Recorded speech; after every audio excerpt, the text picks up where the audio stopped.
കുറേ നാൾ മുന്നേ വൈറലായിട്ടുള്ള ഒരു ഐറ്റം ഇല്ലായിരുന്നോ? ബണ്ണ് കണ്ടപ്പോൾ നിങ്ങൾക്ക് ഏകദേശം മനസ്സിലായി കാണും. അത് തന്നെ നമ്മുടെ ബൺ മസ്ക.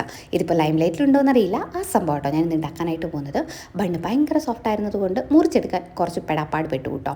പിന്നെ ഇതിപ്പോൾ ഉണ്ടാക്കുന്നതിൻ്റെ പ്രധാന കാരണം എൻ്റെ കുഞ്ഞൂസാണ്. കുറച്ച് ദിവസമായിട്ട് ആൾ മമ്മ ബൺ മസ്ക ഉണ്ടാക്കി തരുമോ എന്ന് ചോദിച്ചിട്ട് ഇങ്ങനെ പുറകെ നടക്കുകയാണ്. പിന്നെ വേറൊരു കാരണം കൂടിയുണ്ട്. ഇതിപ്പോൾ രണ്ടാമത്തെ തവണയാണ് ഞാൻ ഈ ബൺ മസ്ക ഉണ്ടാക്കുന്നത്.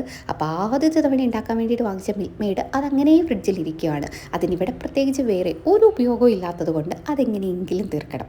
അതിന് വേണ്ടിയിട്ടും കൂടിയാട്ടോ ഇത്തവണ ഈ ബൺമസ്ക ഉണ്ടാക്കുന്നത്. ഈവനിങ് ടൈമാണ്.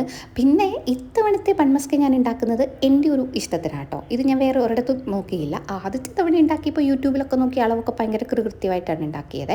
അതുകൊണ്ട് ഇത് ഞാൻ നോക്കി ഉണ്ടാക്കാനായിട്ട് ആർക്കും റെക്കമെൻഡ് ചെയ്യല. പിന്നെ ഇത് മധുരം കുട്ടികൾക്ക് നല്ലതാണോ എന്ന് ചോദിച്ചാൽ ഒട്ടും നല്ലതല്ല.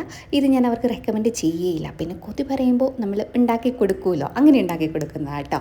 പിന്നെ ഇത്രയും മധുരം കഴിച്ചത് കൊണ്ട് ഇറാനി ചായ ഒന്നുമില്ലായിരുന്നു. സാധാ വിത്തൗട്ട് ഷുഗർ ഒരു കോഫിയും കൂടെ. അതാണ് ഇന്നത്തെ ഈവനിങ്.